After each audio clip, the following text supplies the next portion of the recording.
Cada año se venden 100.000 millones de prendas, la mayoría hechas en Asia. Entre 2000 y 2015 se duplicó la producción de ropa, pero bajó 36% su vida útil. O sea, cada vez compramos más, pero usamos menos nuestra ropa. Con esta dinámica generamos al año 92 millones de toneladas de residuos textiles y más o menos el 75% termina enterrada en un vertedero o incinerada. Solo el 1% vuelve a convertirse en fibras para hacer ropa nueva. ¿Por qué la ropa que antes te duraba toda la vida hoy no llega a terminar ni una temporada? ¿Qué impacto tiene en el ambiente la moda rápida y barata? ¿Cómo se produce en Asia? ¿Podemos ser consumidores más responsables? Hoy hablamos con Priscila Macari, directora ejecutiva de la Fundación Proteger, para saber de dónde viene y a dónde va la ropa que usamos. Soy Agus López y esto es El Pez por la Boca, el podcast de Bioguía sobre ambiente, ciencia y bienestar.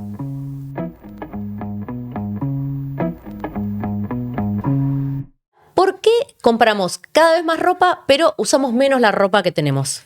Bueno, es una pregunta difícil, ¿no? Me parece que hace varias décadas ya empezó en el mundo como una fuerte presión de un modelo de fast fashion y mucha publicidad también en torno a eso, a comprar todo el tiempo ropa. Las colecciones van cambiando mucho, hay mucha información también, mucha publicidad sobre los looks, la moda que va cambiando radicalmente temporada a temporada, y este modelo funciona cuando hay grandes volúmenes de consumo. Muchas marcas internacionales que producen en países asiáticos en general generan este tipo de colecciones, mucha publicidad en torno a eso, y es ropa de baja calidad en general, que dura poco, ¿no? Tiene poca vida útil, entonces se va renovando todo el tiempo. No obstante, en el mundo, en Europa sobre todo, pero en el mundo empieza a haber una corriente de ir de nuevo a lo sustentable, volver a las fibras naturales que contaminan menos que las fibras sintéticas, y volver un poco a la ropa hecha con calidad y que dure y trascienda, ¿no? Eso me parece que es importante. Cuando hablamos de fibras de mala calidad o ropa de mala calidad, ¿qué es lo que tenemos que ver o qué es lo que se nota? Bueno, hay varias cuestiones. Una, todo lo que viene de la cadena sintética son básicamente plásticos, ¿no? De la industria petroquímica, que suele contaminar mucho el suelo, el agua, ¿no? A través del suelo, y el aire si es incinerada, y es ropa que esas fibras no se degradan como si son las naturales, como puede ser el algodón, el lino, los camélidos, y que las sintéticas son de un costo mucho más bajo. Claro. Entonces eso se promueve mucho cuando se piensa en el fast fashion, sobre todo en prendas que van a durar una temporada. Se piensa en abaratar costos, al consumidor le cierra comprar barato y mucha cantidad, a diferencia de lo que son las naturales, ¿no? Que requiere del cultivo, el uso del agua, tiempo, mucho más tiempo y demás. Vos hablabas un poco de que ya no tenemos por ahí una temporada, antes era invierno-verano, ¿no? Tenías 2 temporadas, hablas de que cada vez hay más frecuencia en las temporadas, hay media estación, la media estación. ¿Las redes sociales intervienen en eso, o esa dinámica de consumo frenética, de dónde viene? Sí, creo que interviene. Igual viene ya desde los 90, ¿no? Se empieza a ver como un boom de consumo y que gente compra todo el tiempo prendas que muchas veces ni va a usar o que usa muy pocas veces. Yo igual cuando me refería a temporadas hablo de colección a colección, ¿no? Nosotros vemos que un año se usa el jean chupín, por decir algo, el siguiente recto, amplio, y va cambiando tanto que quizás el jean que tenías el año pasado, que sirve todavía, ya no está de moda. Claro. Y se deja de usar. Entonces ese recambio es el que produce ese afán de consumo y que quizás la gente busca más precio que durabilidad de la prenda. Como te decía, estamos volviendo a otro tipo de paradigma, pero bueno, en Argentina en particular la situación económica está muy complicada y es entendible también que la gente compra lo que puede. Claro. También de calidad me refería a cómo están hechas las costuras, ¿no? No solo a la composición de la prenda, sino a todo el proceso productivo. Hay mucho, más allá de la calidad de lo que vos decís, hay mucho referido al trabajo que hace, las manos que hacen esas prendas. Cuando hablamos vos te referiste a Asia, la mayoría de las prendas hoy se producen en Asia. ¿En qué tipo de condiciones se da esta producción? Bueno, en la Fundación Proteger siempre tratamos de contar esto, ¿no? En muchos países de Asia, la competencia que nos generan a nosotros como industria nacional, y entiendo que a Latinoamérica también, es sumamente desleal por lo que vos decís. En muchos de esos países se trabaja en condiciones laborales que no están en línea con lo que la Organización Mundial del Trabajo promueve, jornadas laborales muy extensas, escasos derechos, sin pago de vacaciones, de aguinaldo, de licencias por enfermedad. En muchos países incluso hay denuncias de trabajo infantil.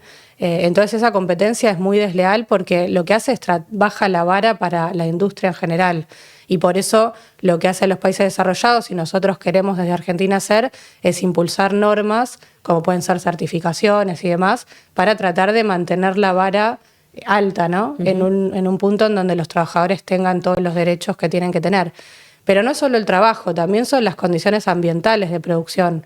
Muchos países asiáticos producen sin tener en cuenta el medio ambiente y la industria textil es una de las más contaminantes, no solo por la basura que puede generar con las prendas, sino por los químicos y colorantes que usa. Entonces, en Argentina, por ejemplo, tenemos normas para el tratamiento de efluentes cuando teñimos una tela o una prenda, y en Asia muchas veces no. Entonces eso también baja los costos, pero contamina muchísimo el ambiente y sobre todo el agua, ¿no? Que es lo más importante que tenemos en el planeta. Claro, ¿por qué vimos muchas veces las imágenes de el desierto de Atacama, hablo de algo que tenemos acá, ¿no? Lleno de pilas y pilas y pilas de ropa con etiqueta a veces. ¿Por qué termina la ropa ahí? O sea, ¿por qué una prenda hecha en China, en Vietnam, termina con etiqueta puesta en un vertedero en Chile? Y son esas escalas masivas de producción, ¿no? Que buscan abastecer en el modelo fast fashion, que es voraz, mucha producción. Para que cierren los números, el volumen de producción tiene que ser muy alto. Por eso también muchos de los países que no tienen esas escalas se les complica competir. Pero más allá de eso, esa ropa que no se vende termina en Atacama. Mucha de la que hay en Atacama también es usada, que son los países desarrollados en general, u otros que consumen esa ropa, la usan un invierno, un verano y la descartan. Como muchas veces los desarrollados tienen normas que no permiten descartar esa basura porque es un paseo ambiental, la exportan a los poquísimos países que reciben ropa usada. Uno es Chile, ahora también lamentablemente Argentina, por lo cual el riesgo de tener en Argentina una situación similar a la de Chile es muy alto hoy. O sea, los países desarrollados nos están usando nosotros como basurero. Y en un punto sí, o sea, en realidad cuando las normas permiten que sucedan esas cosas, el sistema capitalista, por decir así, busca ser lo más eficiente posible, bajar el costo lo máximo posible, y la basura es un pasivo ambiental, es un costo grande, ¿no? Que es no solo el transporte, la logística de esa basura, sino también el lugar, el descarte, cómo se van a trabajar esos residuos. Y Chile tiene una norma muy flexible y llega esa ropa, se descarta ahí. En Argentina ahora la norma de prohibición de importación de ropa usada perdió vigencia y no fue renovada, y están ingresando toneladas de ropa usada por la aduana Jujuy procedente de Atacama, que es, además de, como te decía, el pasivo ambiental, un riesgo sanitario para la población muy grande, porque esa ropa fue teñida con químicos de seguramente muy baja calidad que puedan afectar la salud humana, porque estuvieron en un basurero, en contacto con hongos, con bacterias, al calor. Es muy riesgoso realmente, por eso nosotros trabajamos para intentar volver a prohibirla. Hay muy poquitos países del mundo que permiten eso, porque el riesgo es muy alto realmente. Vayamos ahora un poco por la positiva. Vos me decías que hay una corriente que está intentando revalorizar un poco el valor de la ropa, o esa idea de me compro algo para toda la vida, ¿no? Me compro un tapado para que me dure varias temporadas. Eso se está viendo. ¿Cómo podemos impulsar compras más eficientes o consumidores más responsables? Sí, mira, es muy importante el trabajo sobre la conciencia del consumidor, pero nosotros entendemos que el peso, digamos, no cae sobre el consumidor porque hace lo que puede, y tampoco uno puede tener toda la información sobre todos los productos que uno consume. Pero sí los estados son los que son responsables, a nuestro entender, de llevar el modelo hacia ese lugar. Europa, por ejemplo, está sacando leyes, Francia en particular, leyes para limitar un poco a las plataformas chinas, a Shein y a Temu y demás. subiendo impuestos, Estados Unidos también, subiendo aranceles de importación, controlando qué es lo que viene, pidiendo certificados de calidad, de qué químicos usa, ¿no? Si hay químicos nocivos a la salud o no, bueno, y otro tipo de normativas. Y Argentina, por el contrario, levanta normativas, ¿no? Teníamos pocas, pero las pocas fueron levantadas. Y no es solo eso, sino que Argentina también bajó el año pasado los impuestos para la importación de ropa proveniente de Asia. A las plataformas prácticamente no las controlamos, llegan los paquetes y no se sabe qué es lo que viene. Y eso es muy peligroso, ¿no? Por lo que implica en sí y también porque mientras el mundo limita, Argentina abre y entonces hay mucho más volumen de stocks dando vueltas por el mundo a precio de remate que van a terminar en países como el nuestro probablemente y que además destruyen una industria tan fuerte, ¿no? Porque en Argentina tenemos una industria de 200 años, somos uno de los pocos países que tiene todos los eslabones, desde materia prima en el norte, algodón, camelios en la zona oeste, lana en el sur, pasando por hilo, tela, tintorería, prenda final con marca y no cuidar esos puestos de trabajo, no cuidar esos conocimientos, esas capacidades, es un problema grande, ¿no? No solo por los puestos de trabajo, que son 540.000 hoy en todo el país, que es re importante y que tracciona las economías regionales, sino porque son capacidades que el país pierde, ¿no? Esos trabajos o esas fábricas que cierran después son muy difíciles de recuperar y esos conocimientos se pierden, lamentablemente.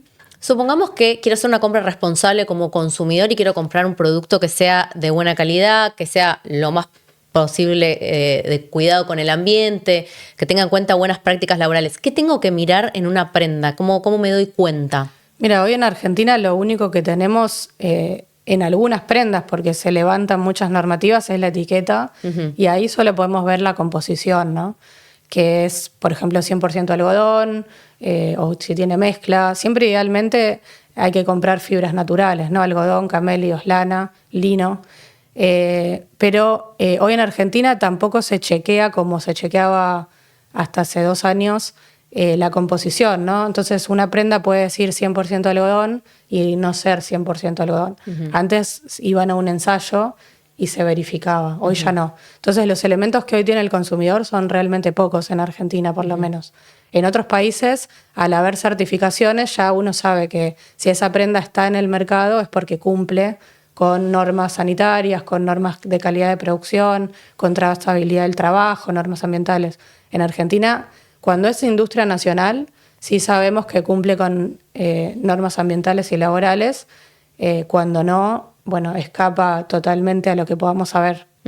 Hablamos un poco del rol de los consumidores, el rol de los estados. ¿Qué rol deberían tener las empresas, las que producen la ropa? No hablo solamente del ultra fast fashion, sino también de las marcas que tienen una trayectoria y que por ahí fueron impulsando a cada vez más consumo. ¿Qué te parece que deberían hacer? Bueno, las marcas intentan todo el tiempo generar buenas prácticas y transmitirlo, ¿no? Cumplir con las normas ambientales. Muchas hacen incluso muchas certificaciones que no son demandadas por el Estado o no son normas que hay que cumplir sí o sí, pero las hacen igual para mostrarle al consumidor buenas prácticas en el trabajo, buenas prácticas ambientales, uso también de fibras recicladas, ¿no? Que eso en Argentina está empezando muy fuerte, ¿no? De prendas con composición de fibras reutilizables y intentan llegar a tener esas certificaciones para mostrarle al consumidor que esas marcas realmente cumplen con un montón de cuestiones importantes. Y vos me hablaste un poco de Francia, pero ¿hay otros países que estén teniendo buenas prácticas para impulsar una industria más saludable? Sí, en Europa en general los países intentan eso. Ya no desde una voluntad de las marcas, sino con exigencias de los estados. Y eso es muy importante. Y los consumidores están empezando a darse cuenta, el consumo de las fibras naturales crece en el mundo. Lógicamente, como decíamos al principio, tienen un precio más alto, porque son más costosas de producir esas fibras, pero sí, el mundo desarrollado en general está yendo para ahí, mismo Japón, Estados Unidos y demás. Vos hablás precios más altos que se entiende, ¿no? Porque son fibras por ahí más caras de producir, hora de trabajo mejor paga, pero la idea un poco también es que esa prenda te dure más, ¿no? Que a la larga sea un poco, que se abarate el costo con el uso. Exacto, si uno lo ve como vida útil de la prenda, termina siendo más barato probablemente. Si uno se compra una prenda, entre comillas, barata y la va a descartar al invierno siguiente, bueno, mucho mucho sentido no tenía económicamente. Pero bueno, es entendible que el consumidor muchas veces en la inmediatez de tener que abrigarse lo compre, ¿no? Claro, una cuestión más económica del consumidor. Claro, por eso el que puede, está bueno que empiece a ver la etiqueta, que empiece a ver dónde se fabricó, cómo se fabricó, es importante. Uh-huh. Y ya te voy haciendo la última, pero ¿crees que hay una esperanza de cambiar este modelo? Porque da la sensación, ¿no?, de que vivimos en una vorágine constante de consumo, de descarte, de olvido de por qué había comprado eso. ¿Crees que hay un horizonte para que esto gire significativamente? Bueno, qué pregunta difícil. Es lo que creo que nuestra generación y las que vienen detrás tienen que trabajar fuerte, ¿no? En tratar de generar, para Argentina en particular, un modelo de desarrollo que nos incluya a todos, que genere trabajo en todo el territorio y que genere una sustentabilidad para con el ambiente, porque es el futuro de nuestras generaciones y las que vienen. Y para el mundo en general también, ¿no? Un trabajo muy fuerte de conservar nuestro medio ambiente, ¿no? Que es en definitiva lo que más importa. Es un trabajo muy pequeño que cada uno hace desde lo chiquitito de su hogar y su familia, y los que tienen la posibilidad de llegar a lugares de poder, ¿no?, y de incidencia, tanto desde las empresas como de los lugares de funcionario público, promover modelos más sustentables y modelos más inclusivos también, porque detrás del fast fashion se esconde una industria con mucha precarización laboral, con mucho daño al medio ambiente y que tampoco es la sociedad que uno anhela tener. Uh-huh. Hoy, si dejáramos de producir ropa, suponete, ¿nos alcanzaría igual para vestir a todos? En Argentina claramente no. Muchas veces se critica la industria textil y uno la defiende desde el lado del empleo, que es sumamente importante, porque son 2 millones de personas si pensamos en las familias. Pero si nosotros tuviéramos que importar toda la ropa, hicimos un cálculo hace poco y nos daba alrededor de $5.000 millones por año, ¿no? Que es para la balanza comercial de Argentina es un número muy grande y era un cálculo muy conservador. Entonces, la industria textil quizás no exporta como puede exportarnos el sector petrolero o el sector agropecuario, lógicamente, pero sí nos permite ahorrar muchísimos dólares que van a ir a otros sectores económicos, ¿no? Y es muy importante. Pensemos que nosotros producimos casi todos los eslabones, o sea, todos los eslabones, pero casi todos los productos. Solamente tenemos déficit en fibras sintéticas, pero todo el resto lo producimos y muy bien, ¿no? La industria argentina es valorada en el mundo. Nuestras marcas llegan a exportar a Japón, a Estados Unidos, a Europa, a Latinoamérica, y hay que trabajar mucho más para llegar con esas marcas a muchos más destinos. Perfecto. Muchas gracias, Priscila. No, gracias a ustedes. Un placer. Gracias. Esto fue El Pez por la Boca, un podcast de Bioguía. En la conducción, Agus López. En producción ejecutiva estuvo Lucía Ríos. En dirección de contenidos, Manuela Castro. Dirección estratégica, Fernanda Gallegos. En redes sociales, Lucio Facina. En edición, Guido Diricio. Peligro que no se ve. El monóxido de carbono no tiene olor ni color y puede ser mortal. Ventila siempre los ambientes y nunca uses el horno ni las hornallas para calefaccionar. Llama al SAME 107. Más información en buenosaires.gov.ar/monóxido.